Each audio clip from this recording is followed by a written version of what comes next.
Hola, buenas noches, ¿cómo están todos? Pues bueno, qué gusto saludarlos.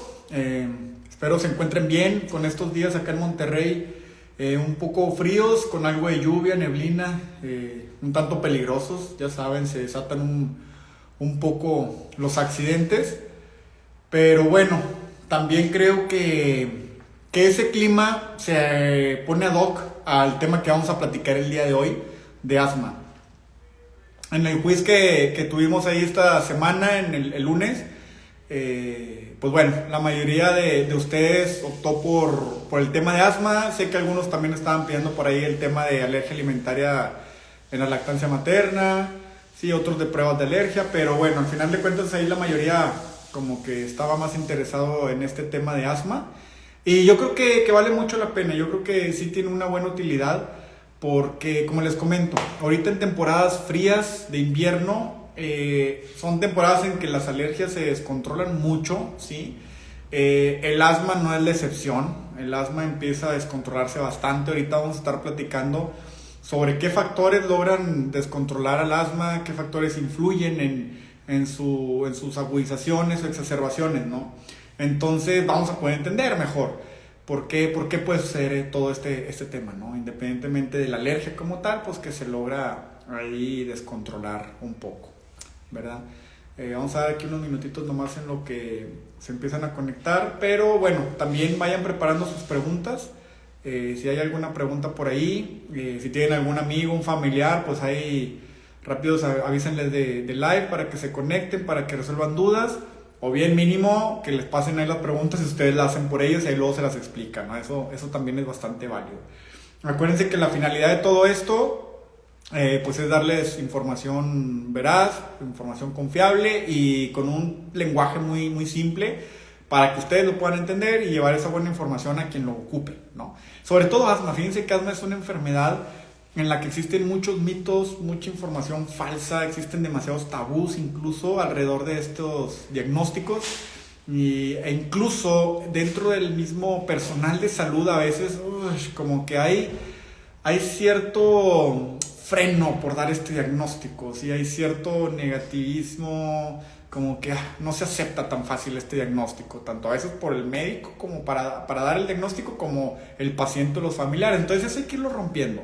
Hay que irlo rompiendo porque la verdad es que asma no tiene que ser así. Sí, asma no tiene que ser así. Si hacemos bien las cosas, van a darse cuenta que un paciente con asma no hay mayor problema. Sí, es algo que se puede llevar con bien. Veo que ya están empezando algunas preguntas por ahí. Entonces, bueno, pues yo creo que le voy a ir dando marcha para adelante para que pues empecemos, ¿no? A resolver estas dudas. Entonces, miren, ya saben, la idea es primero platicar a grandes rasgos de asma, de qué se trata, cómo es, y luego vamos resolviendo algunas dudas en particular. Primer punto importantísimo, hay que saber qué es el asma, ¿sí? Asma es una enfermedad que comúnmente la gente le dice bronquios. A veces piensan incluso que son enfermedades diferentes, porque les he preguntado, oiga, bueno, ¿ha tenido problemas de asma? No, para nada, doctor, no, ni lo mande Dios. Fíjese que nomás de chiquito bronquios, pero asma no. ¿Sí me explico? Entonces, es importante primero romper ese tabú. Muchas veces se da ese diagnóstico y así se le nombra la enfermedad. Una, por el miedo de nombrar asma y todo lo que puede representar alrededor. Y dos, porque asma es la enfermedad que inflama de forma crónica o de forma constante, persistente, las vías respiratorias bajas que se llaman bronquios. ¿Sí me explico?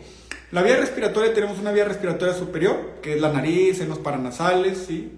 Y tenemos la vía respiratoria inferior o baja, que va de la laringe, pongan más o menos de altura del cuello hacia abajo. Está formada por una tráquea y luego bronquios, que son esos tubos que se van dividiendo como si fueran ramas de un árbol, ¿sí?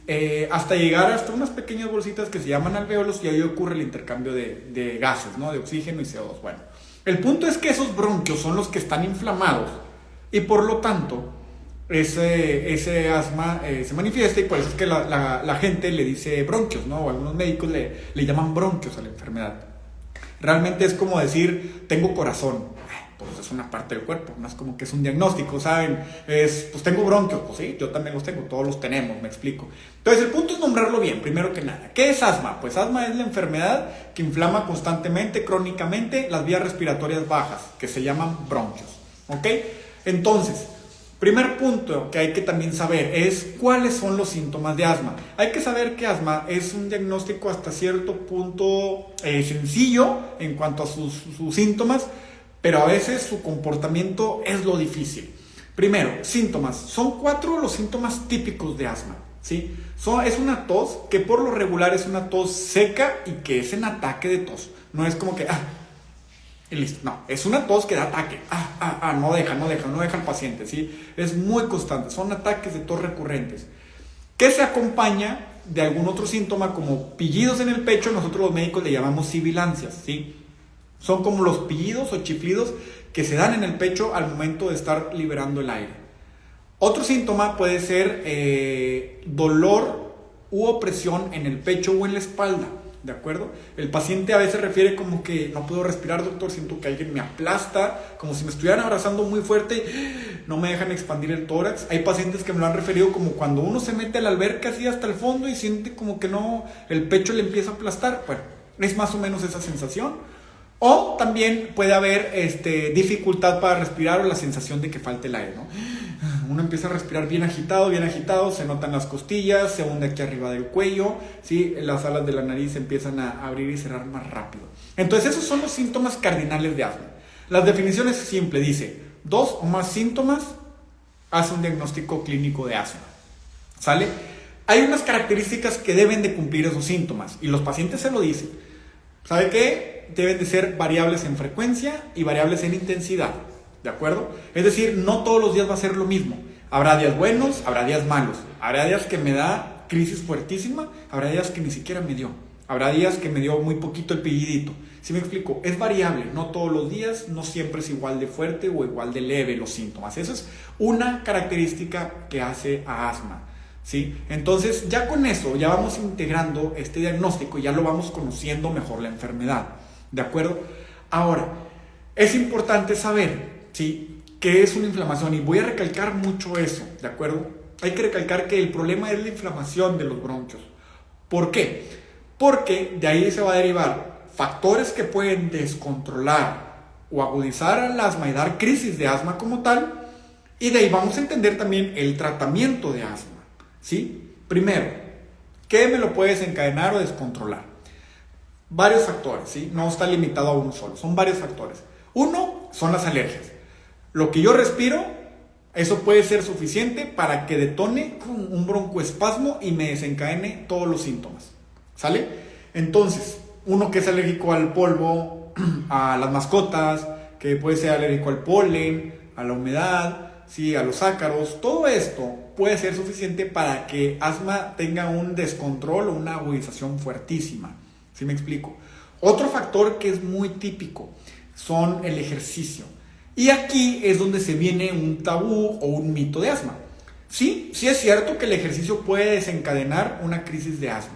Totalmente correcto, ¿sí? No me voy a meter mucho en la ciencia o en las cosas así técnicas médicas para explicarlo. Solamente es que ustedes entiendan que al momento de estar respirando más fuerte o más agitadamente durante el ejercicio, eso hace que el aire pueda entrar en una temperatura más fría, o bien que los músculos que están rodeando y formando al bronquio pierdan un poco de humedad y eso genera un estímulo de broncoespasmo. ¿Sí me explico? Por eso es que los pacientes que no están bien tratados no toleran el ejercicio o pierden crisis al momento de al hacer ejercicio, ¿sale? Otro desencadenante común es el contacto con humo. Hay pacientes que yo estoy bien, pero oye, prenden aquí el carbón para la carnita asada, una fogata, la leña en la chimenea y empieza, incluso alguien fumando y empieza la crisis. Ya hablábamos del ejercicio que el aire, bueno, sí, el aire frío, y por eso les decía ahorita Monterrey como que el día nos queda un poco ad hoc, en el sentido de que como está frío y está húmedo, son condiciones ambientales que nos pueden descontrolar o nos pueden agudizar una crisis de asma. Sale ese aire frío, esa temperatura fría, la descontrola. Otro momento importante, de hecho es pregunta básica en la consulta, tanto en la primera vez como en el seguimiento. Te despiertas en la madrugada por asma. No es lo mismo que yo estoy bien, apenas me acuesto y empiezo a toser como que intermitente, Ya me acosté, ya me dormí y en la madrugada, fuego, una crisis. Empiezo a toser, a toser, a toser, a agitarme bastante, sibilancias, pillidos, falta de aire. Esa es una crisis de asma. Y es muy característico que sucede en las madrugadas porque hay unas caídas en los niveles de una hormona que se llama cortisol que nos ayuda a proteger de alguna manera la inflamación y la vía aérea. Entonces esto baja de forma fisiológica y ¡pum!, se desencadenan las crisis de asma. ¿Ok? Ya hablábamos de eso. También, cuando los pacientes padecen de reflujo o gastritis que no está bien controlada, es una condición que fácilmente nos puede estar descontrolando o aumentando los síntomas y las crisis de asma. ¿De acuerdo? Entonces, si ustedes se fijan, hay bastantes factores, ¿sí? Incluso hay pacientes que con la risa, me faltaba la risa, importante. Hay pacientes que con la risa, no, hombre, doctor, literal, ya sé, y a eso a veces me da coraje porque me dicen los pacientes, no, doctor, ya sé que cuentan un chiste y mire, me controlo mentalmente para no reírme tanto porque sé que si me río mucho y me carcajeo, me va a desencadenar una crisis de asma, ¿no? Típico que están riéndose y ya empieza a interrumpir la risa. Me da coraje porque pues no se vale. Y ahí es donde está el problema de asma, ¿sí? Asma es una enfermedad que si no la tratamos bien, nos va a perjudicar la calidad de vida, ¿sí? Nos va a afectar en ese sentido. Oye, y hay pacientes, tengo un paciente que es buenísimo para correr, largas distancias, corre maratones, y él suspendió su corrida. Él suspendió la competencia de sus maratones, digo, cuando estaba todo esto más habilitado antes de la pandemia, ¿no? Pero lo suspendió por problemas de asma. Pues obviamente le daba el corredor, estaba corriendo, pues crisis de asma, pues no, ni cómo hacerlo. Entonces, ya que empezamos tratamiento, a mí me da gusto que hoy en día ya volvió a sus ritmos que tenía anteriormente y llegó a suspender esto del ejercicio como 2 años, no crean que fue de unos días. Fue como 2 años que lo suspendió, en lo que estaba buscando formas alternativas, desde homeopatía, remedios caseros, malos tratamientos de asma, que ahorita vamos a hablar un poco más de eso, hasta que finalmente pudimos tratarlo bien y ya, volvió. Entonces eso pues es algo bueno, ¿no? También tengo otra paciente que, bueno, su risa es única y no podía reírse. No podía reírse porque se lo cortaba el asma, ¿no? Entonces, bueno, aquí el chiste es que ya conocemos cuáles son los desencadenantes típicos de asma y hay que conocerlos. ¿Por qué? Porque con esto podemos ir haciendo el clic y embonar los diferentes síntomas con estos momentos y poder empezar a considerar que, ¿sabes qué? No sabía que tenía asma o no sabía que mi amigo, mi familiar, mi pareja tenía asma, pero parece ser que sí, me explico. Y eso hay que irlo a tratar. Ahora, ¿por qué se dan estos síntomas? Es bien fácil entenderlo. Imagínense que el bronquio es este tubo por donde entra y por donde sale el aire. Si ese bronquio está cerrado, está inflamado, el pulmón obviamente va a empezar a toser para tratar de abrir y romper ese espasmo, para tratar de abrir al bronquio, ¿sí? Si está cerrado con algo de secreciones aquí, es cuando el aire sale y entra, es cuando hay ese chiflido. ¿Por qué? Por la turbulencia que está haciendo el aire con esa disminución de la luz y con esas secreciones que hay adentro. Empieza a doler el pecho por el broncoespasmo y el cierre que hay, ¿okay? Y obviamente pues la sensación de que falta el aire y empezamos a hacer mayor esfuerzo para tratar de jalar ese aire y que entre bien ese aire hasta nuestros pulmones. ¿Sale? Entonces, bueno, ya hablamos qué es asma, ya hablamos por qué o cómo sean los síntomas, ¿sí? Cómo se explican esos síntomas y cómo se desencadenan o se pueden agudizar los síntomas. Pregunta del millón: ¿por qué se produce el asma? El asma tiene muchas variantes, ¿sí? Tiene muchas variantes y existen algunos factores que pueden predisponer a que se desarrolle. El más importante y el que de los más influencia tiene es la herencia o el antecedente en la familia de alguna alergia, no necesariamente de asma. Puede ser alergia de rinitis alérgica, puede ser de alguna alergia alimentaria, de dermatitis atópica o del mismo asma como tal, y eso puede predisponer a nuestros hijos o a la descendencia, ¿sí? a presentar asma, a desarrollar asma como tal, ¿sí? Otro factor de riesgo para el desarrollo de asma es que el mismo paciente tenga antecedente de otra enfermedad alérgica, sobre todo dermatitis atópica o rinitis alérgica, ¿sí? Está bastante bien documentado. 4 de 10 personas que tienen rinitis alérgica que no se la tratan bien, va a evolucionar a desarrollo de asma. Entonces ahí es algo de la importancia también de tratar correctamente una rinitis alérgica. ¿Por qué? Porque a la larga se puede complicar con más alergia o con asma. ¿Okay? Y lo contrario, pacientes que ya tienen asma, hasta 80%, o sea 8 de 10, tienen una rinitis alérgica al momento de diagnosticar asma. ¿sale? Entonces hay una relación muy estrecha en todo eso. Existen algunos factores no tan fuertes como los que ya les mencioné, pero que al final de cuentas se desarrollan, o se asocian, perdón, y es haber presentado bronquiolitis, ¿sí? Que es el típico infección con pilliditos antes de los 2 años de edad. Es algo que nos puede llegar a predisponer también al desarrollo de asma más adelante. Entonces, al final de cuentas, pues existen varios factores de riesgo y varias variantes, pues, que nos pueden llegar a perjudicar y a desarrollar asma, ¿sí? Bueno, ok, ya la tenemos, ya nos la diagnosticaron. ¿Qué sigue? Ahora sigue ver si realmente es por alergia. Ojo, e importante. No todo asma es por alergia, pero sí es la forma más frecuente de asma, sin duda alguna, ¿ok? Hay otras variantes mucho más raras, no tan frecuentes, pero al final de cuentas la más frecuente pues es la alérgica, ¿sí? ¿Y por qué digo la alérgica? Porque es esa que se comporta que nos puede causar crisis o agudizaciones al momento de exponernos. Y les voy a platicar el ejemplo de una paciente mía. Una paciente que estaba con sus tratamientos adecuados, déjenme les digo eso, con sus tratamientos adecuados, pero había 2 variantes o 2 factores que no la permitían controlarse. Primero, que es un asma alérgica. Ella es alérgica a las mascotas.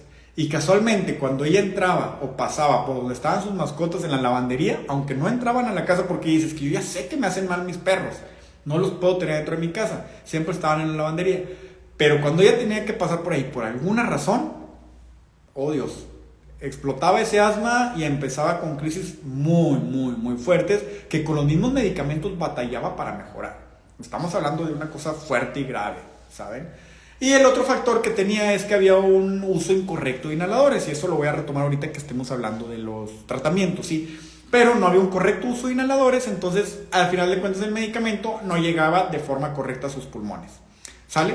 Entonces, bueno, eso es muy importante. Entonces, bueno, ¿cómo vamos a saber si es alérgica o no? Aunque tenemos esa sospecha clínica por el comportamiento, sé que me acerco a X árbol, a X zacate, al polvo, a las mascotas, y empiezan las crisis o empieza el escurridero.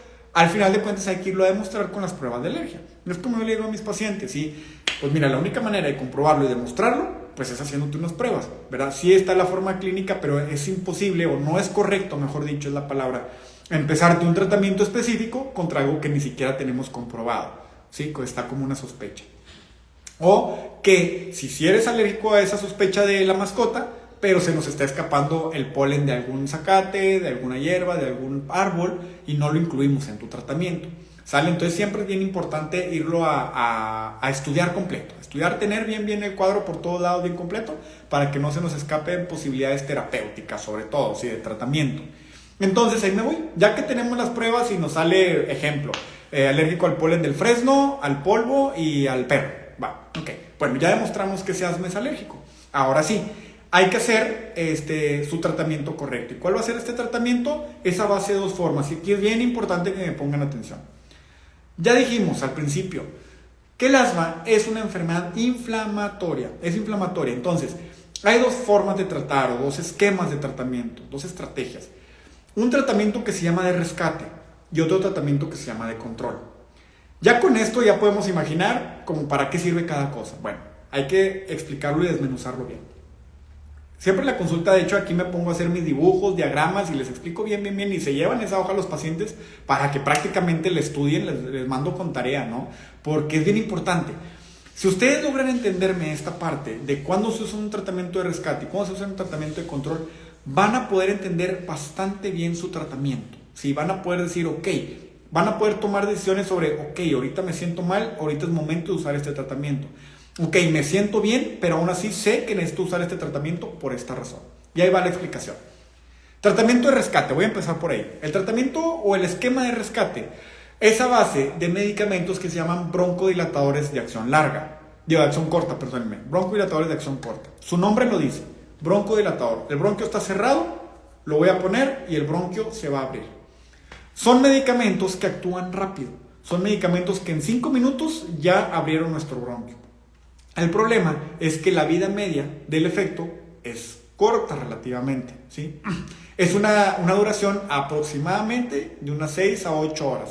Depende también del medicamento, de la sustancia, ¿sale? Pero bueno, más o menos así es la duración. ¿Cuándo se usa?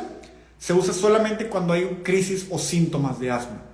¿Por qué? Porque solamente nos va a abrir nuestros bronquios para que el aire siga entrando, siga saliendo y nos rescate, no nos asfixiemos. Característica de esta estrategia de tratamiento de rescate es que no desinflama el bronquio. Ya decíamos que el asma es una enfermedad inflamatoria, entonces si no desinflama el bronquio, tampoco va a controlarnos la enfermedad y tampoco nos va a prevenir futuras crisis de asma. ¿Estamos de acuerdo? Solamente es momentáneo, es sintomático, es temporal para rescatarnos. ¿Sí me explico? Ejemplos de salbutamol, como un bastante marcas comerciales que existen, Ventolin, Vinza, hay muchos genéricos, ¿sí? O el Convivent, que probablemente conocen, que es salbutamol más cipratropio, ¿sí? Y es otro de los medicamentos de control, de rescate. Estos medicamentos, ojo, estos medicamentos solamente se usan para rescatarnos, cuando hay síntomas, hay crisis o hay agudizaciones. ¿Sale? Vamos a irnos a la otra parte, vamos a irnos a la parte del medicamento de control o del tratamiento de control.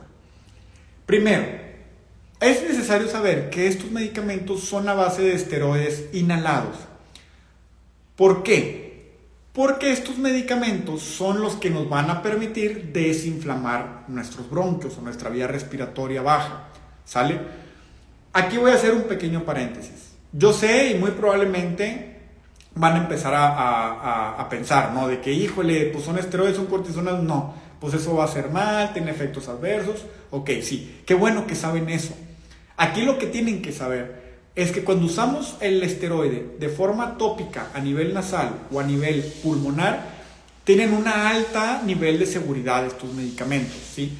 Realmente la cantidad del medicamento que pasa a la sangre es nula prácticamente, ¿sí? Es muy, muy, muy baja, que no representa un problema para el organismo, para que presente efectos adversos, ¿sí?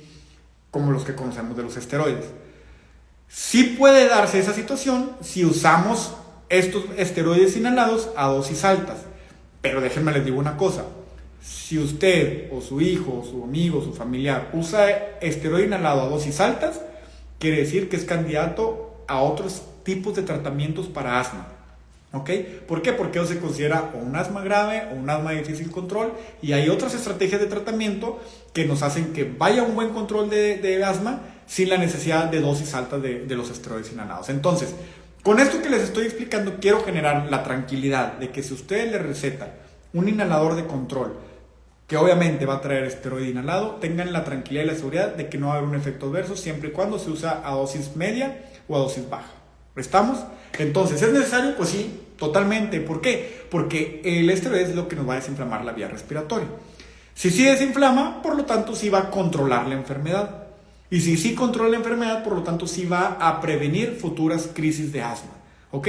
Por lo tanto, si va a hacer el efecto de desinflamación, es un medicamento que tenemos que usar, tengamos o no tengamos síntomas, hay que estarlo usando por el tiempo indicado. Y para que ustedes se den una idea, para tener una dosis y poderla bajar de dosis, tienen que pasar 3 meses a 4 meses el paciente estable, sin crisis, bien controlado, para poder disminuir la dosis. Si lo hacemos antes, muy probablemente va a caer o va a recaer en los síntomas y en el descontrol. ¿Sí me explico? Entonces, es un proceso que sí lleva varios meses en tratamiento inhalado, pero si lo hacemos correctamente, nos podemos deshacer de esos inhaladores y llevar una vida plenamente normal. Y eso es importante que lo sepan, ¿sí? Hay varios tipos de inhaladores con esteroide o de control. Hay unos que traen el puro esteroide solo, como ahorita se me viene a la mente el Pulmicort, el Flixotide, ¿sí? Existen otros que traen un esteroide inhalado más un broncodilatador, pero de acción larga, que además de estar desinflamando, va manteniendo abierto el bronquio, ¿sale? Y hay otros que tienen la misma combinación de broncodilatador de acción larga más el esteroide inhalado, pero que actúan tan rápido como el salbutamol de rescate, que nos permite usar ese mismo medicamento, ¿sí? Como de control, y si hay una crisis, como crisis también. Entonces es muy factible porque eso mejora la adherencia al tratamiento. Al mismo tiempo de ponerte la inhalación de rescate, pues le estás dando una dosis extra del medicamento de control, entonces mejora el control del paciente.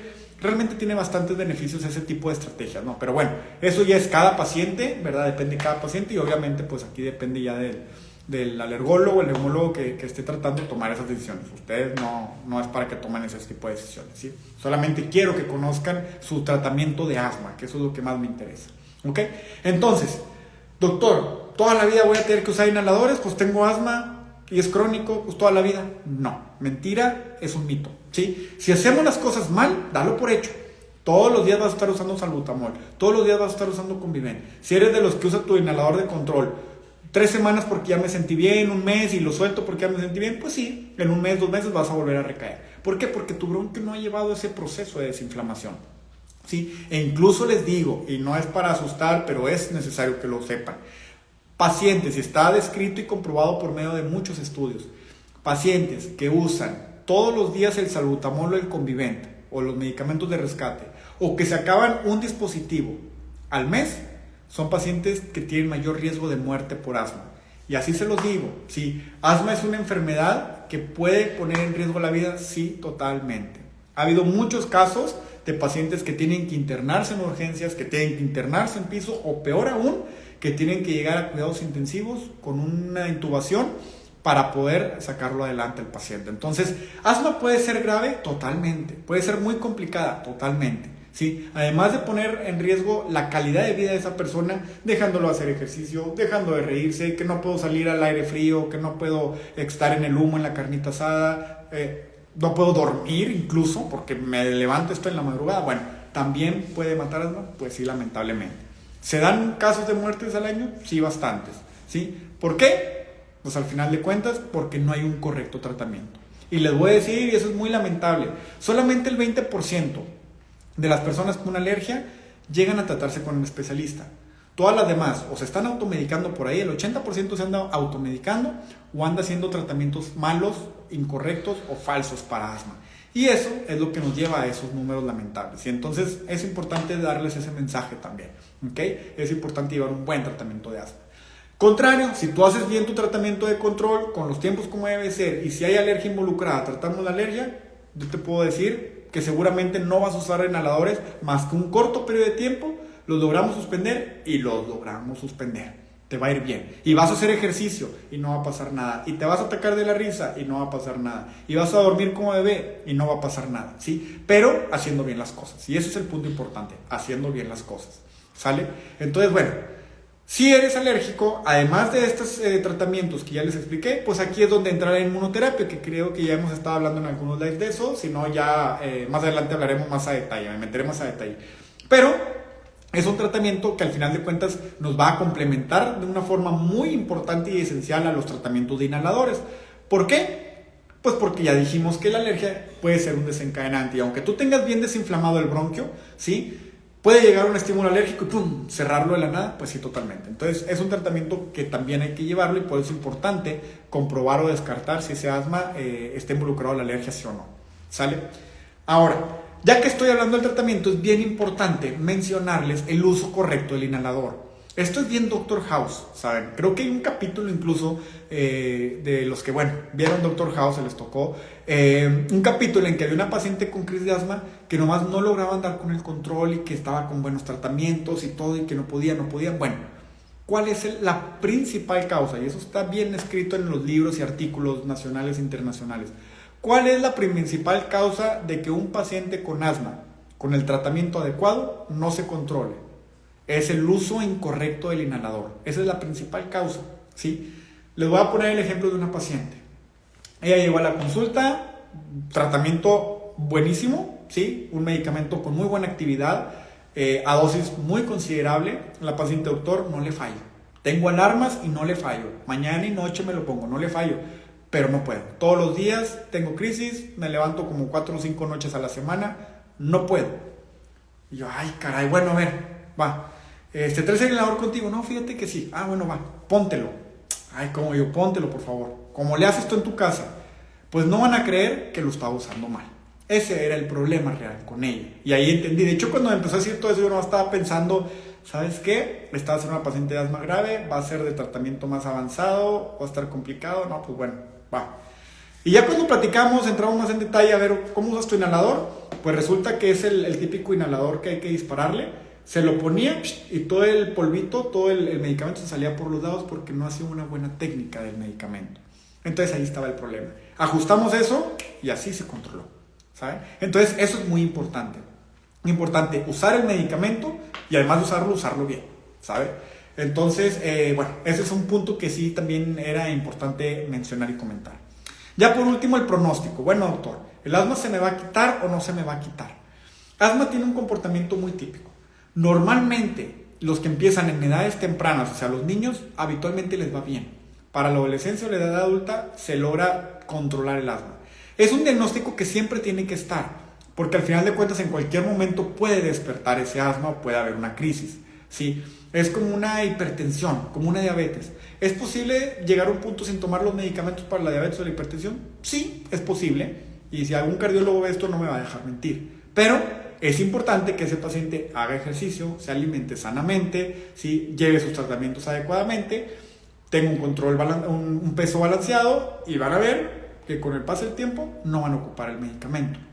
Algo semejante sucede con asma. Si hacemos bien las cosas y los tratamientos bien, es probable que en algún punto de vida se duerma esa enfermedad, pero el diagnóstico está porque en cualquier momento pudiera llegar a despertar.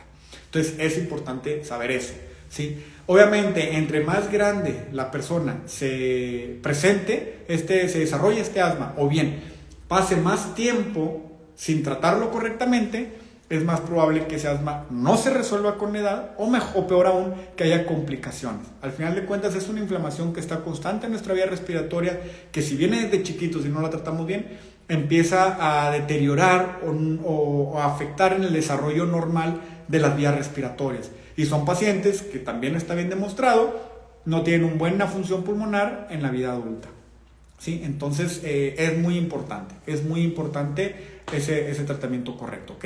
Si hacemos bien las cosas, tiene muy buen pronóstico. Si no lo hacemos bien, tiene mal pronóstico. Les voy a poner ejemplos para que vean que es cierto. Hay deportistas de alto rendimiento, incluso campeones olímpicos como Michael Phelps. Él tiene asma y miren, multicampeón olímpico, ¿sí? Entonces hay futbolistas, hay muchos atletas de alto rendimiento, nada de que me salgo a correr al parque nomás un día a la semana y listo, no.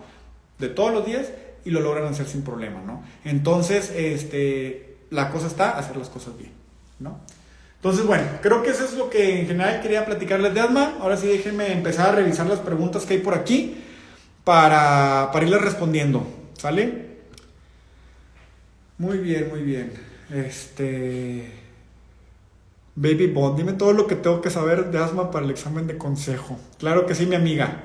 Cuando quieras, hacemos una videollamada por temas de COVID, ¿no? Y explicamos todo un poquito más médico y científicamente, pero dalo por hecho. Ok, Romero Paulet dice, ¿cómo saber si tengo asma? Pues bueno, lo importante es qué síntomas estás teniendo, ¿sale? ¿Qué síntomas estás teniendo? Si tú eres una persona que tiene ataques de tos frecuente, que se acompaña de algún pillido, chiflido en tu pecho, sientes dificultad para respirar, tienes que estar respirando con mayor fuerza e intensidad, o duele, oprime tu pecho, tu espalda, es muy probable que tengas asma. Y si estos síntomas aumentan o se presentan al estar bien dormida en la madrugada, al reírte, al hacer ejercicio, con el aire frío, con el humo, pues eso es muy probablemente asma, ¿sale? Entonces sí te recomiendo bastante, si andas con alguno de estos síntomas, o algún familiar tuyo, pues rápido llevarlo a consultar porque las cosas se pueden complicar, ¿no? Y es importante lo que ya hemos mencionado ahorita. ¿Puedo hacer ejercicio si tengo asma? Sí, totalmente. De hecho es algo recomendable, qué bueno que me lo preguntas. Sí, es totalmente recomendable. Ya está también demostrado, ¿sí? Que el asma, que el ejercicio es una situación o una condición que mejora el proceso inflamatorio. Y como ya venimos diciendo, el asma es una inflamación, ¿sí? Entonces, el estar haciendo ejercicio es algo que nos va a ayudar a disminuir la inflamación de nuestros bronquios. Obviamente, si no lo empiezas a tratar, el mismo asma no te va a dejar hacer ejercicio. Y mamás que están aquí conectadas no me van a dejar mentir, ¿verdad? Si tienen a su hijo con asma, no me van a dejar mentir de que no, es que la verdad es que no lo dejo jugar, no lo dejo salir ya al parque, a la cochera, al patio, porque pues se me va a agitar, se me va a empezar a toser y pues la verdad es que prefiero que no. O tengo casos bueno, también de niños que lo sacaron del fútbol o del básquetbol, o bien ya jóvenes que dicen, no, pues ya mejor ya no voy a jugar al parque de fútbol, o ya me salí del equipo porque pues, o prefiero ser portero para no agitarme y que no me den las crisis. Entonces, sí, es necesario hacer ejercicio. Un paciente con asma puede hacer ejercicio. Si es otro de los mitos, tienes asma, olvídate del ejercicio, vaya, despídete de él. Este sedentario, mentirota, ¿no? Si hacemos las cosas bien, pues tú vas a poder hacer ejercicio y es necesario hacer ejercicio. Inicialmente se recomienda como ejercicio la natación, porque la humedad misma del medio ambiente de la alberca favorece el proceso inflamatorio de los bronquios, ¿sí? Pero al final de cuentas, cualquier ejercicio nos va a ayudar y va a ser posible realizarlo sin mayor problema. Ciclismo, atletismo, fútbol, básquetbol, béisbol, voleibol, no sé, lo que sea, senderismo, lo que quieran, va a ser posible, sí, totalmente. ¿Sale? ¿Qué tan cierto es eso de que puedes tener asma de niño y que se quite de adulto? Pues sí, o sea, es más o menos lo que venimos platicando. El asma de la infancia tiene un mejor pronóstico. De hecho, hay varias variantes de asma en la infancia, ¿sí? Hay unas que se llaman sibilancias tempranas, otras que se llaman sibilancias tardías, hay otra forma en que es asma solamente inducido por virus. Entonces, eso es una buena desmenuzadita que nos tenemos que aventar durante la consulta. Pero, entre más chiquito y mejor se trate el asma en la infancia, mejor pronóstico tiene y sí es probable. No tanto te voy a decir o te voy a responder como que se quita, desaparece. No me atrevo a decirte eso. Pero sí a decirte que va a entrar una etapa de latencia y probablemente ahí se quede ese asma. Sí es muy, muy posible y sí sucede. Pero vuelvo a lo mismo, hay que hacerlo bien. Ahora, bueno, porque habrá quien lo piense y no es una forma correcta, pero habrá quien lo piense. Bueno, pues me espero, hombre, no le voy a hacer las cosas, no lo voy a ver con el alergólogo, con el tratamiento. Pues al cabo que al rato se le quita, hombre. Pues sí, lo que tú no sabes y no estás viendo es que esos bronquios no se están desarrollando de forma completa porque siempre está inflamado, esa función respiratoria, ahorita no, pero a los 40, 50 años no va a ser la mejor. Y lo vas a notar cuando, haga ejercicio y se cansa mucho antes que otros niños, no rinde igual, luego se fatiga. Entonces es importante, ¿no? Es importante esa parte de atención temprana. ¿Ok? Muy bien. ¿Es una enfermedad crónica? Pues sí, totalmente. Asma no es como que me dio asma y me curé de asma. Tuve gripa el año pasado, pero ya no. No, asma no. Asma es, tengo asma y tengo asma, ¿sí? Y dura. Y es una enfermedad que se mantiene. Es como una diabetes, una hipertensión que la podemos controlar de una forma que vivas sin asma, totalmente posible. Totalmente posible. Que lleves una calidad de vida normal, que lleves una actividad normal sin mayor problema. ¿Sí? Y sin la necesidad de estar pegado a tu inhalador, también totalmente es posible, ¿sí? Haciendo las cosas bien, totalmente es posible, ¿sí? Explica súper bien, muchas gracias. Fíjate que me gusta mucho, sí, me gusta bastante explicar, me gusta desmenuzar todo y explicar a detalle, ¿no? Creo que es algo importante que tenemos que estar haciendo para entender. Es como si a mí viene, no sé, un ingeniero y me empieza a platicar sobre la electricidad y todo esto, pues mira, si no me lo platicas así desmenuzado, pues no te voy a entender, ¿no? Entonces es importante a veces la medicina como hacerla más fácil y accesible para los no médicos, ¿no? Doctor, ¿el Symbicort puede causar irritación en la boca? Más que irritación, y qué bueno que dices eso, fíjate. Más que irritación, lo que puede ser el Symbicort tiene dos medicamentos. Es un inhalador de control, es uno de los medicamentos de control porque trae un medicamento esteroide inhalado, que es la budesonida, y trae un broncodilatador de acción rápida, pero que actúa, de acción larga, pues, pero de acción, que actúa rápidamente, ¿sí? Entonces, que se llama formoterol. Entonces, ¿qué puede pasar? Dentro de la técnica correcta de inhalación, que de hecho, les voy a decir que aquí en las redes sociales hay un video que hice sobre el uso correcto del inhalador, ¿sí? Específicamente del Symbicort, que es el dispositivo Turbohaler, para que lo revisen. Está aquí en el Instagram, en Facebook y en el canal de YouTube. Entonces, ¿cuál es una de las partes de la técnica correcta? Una de las etapas, pues, es enjuagarte la boca. ¿Por qué? Porque ese esteroide, si se queda pegado en la garganta por no hacerlo correctamente, puede irritar la garganta o bien puede también generar la colonización o que florezca ahí el algodoncillo, que es la cándida, ¿sí? La cándida es un hongo que vive en la flora normal de nuestra boca, pero cuando tú le pones un esteroide constantemente puede crecer este hongo, ¿sí? Puede sobrecrecer, pues. Entonces, es bien importante dentro de la técnica, después de usar un inhalador de control, tomar un vaso de agua, hacer un enjuague y escupirlo. ¿Sale? Entonces eso es importante y sí puede suceder, si no lo hacemos correctamente, sí puede suceder. Es raro, ¿verdad? Pero pues bueno, siempre explicándolo, si sientes algo así, explícaselo o pregúntaselo a tu médico para que te haga correcciones en la técnica de la inhalación. Y si les queda duda sobre este uso del Symbicort, les digo, pueden checar aquí uno de los videos, creo que se puede descargar incluso, para que lo tengan ahí a la mano, porque sí es importante saberlo. De hecho yo a mis pacientes siempre les dejo esa tarea. Cuando son pacientes de primera vez, o que ya tienen tiempo que no están usando un inhalador, les digo, mira, vamos a empezarlo, pero ahorita de tarea te vas a llevar esta primera semana. Cada vez que lo uses vas a ver el video una vez, 2 veces, y ahora sí haces tu inhalación. En la mañana y en la noche, cuantas veces lo tengas que usar, pero vas a ver primero el video. ¿Para qué? Para que te lo aprendas, para que sea algo tan rutinario, para que sea un hábito y para que sea tan reflejo que el día de mañana, sin el video, ya lo estés usando sin mayor problema y no haya estas complicaciones. ¿Sí? Me hacen la espirometría de rayos X y sale que no tengo asma. ¿Esto podría ser ocasionado por rinitis alérgica? Buenísima pregunta, Daniela. Que tú tengas una espirometría normal no te descarta asma. Asma te puede dar radiografías de pecho totalmente normales, sí, en la mayor parte de los casos. ¿Cuándo no vas a tener una radiografía de tórax normal? Cuando estés en una crisis de asma. Cuando tú tengas una crisis de asma y te hacen en ese momento la radiografía, ahí sí podemos encontrar algunos datos radiográficos que nos hagan sospechar en asma, como atrapamientos de aire, ¿sí? Pero si está normal, no me la descarta. ¿Por qué? Porque a lo mejor tu bronquio no está tan cerrado como para estar atrapando el aire y tu tórax se va a ver bien. Los bronquios no son del todo visibles en una radiografía de tórax, ¿sí? Solamente cuando están muy congestionados o llenos de secreción, ahí podrían ser visibles, pero aún así no hace un diagnóstico de asma. Podríamos pensar en otras cosas incluso, ¿sale? Espirometría. ¿Espirometría qué es?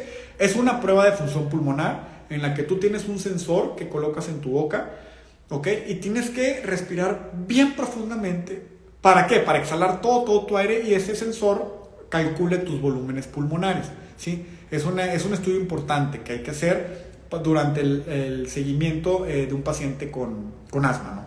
Al final de cuentas, es un estudio que puede salir normal si tu vía respiratoria en esos momentos también está desinflamada o no está descontrolada, no está, ¿cómo les digo?, cerrado incluso el bronquio, en un broncoespasmo, puede llegar a salir normal, sí puede llegar a salir normal, ¿ok? Y no nos descarta asma. Por eso asma es un diagnóstico clínico.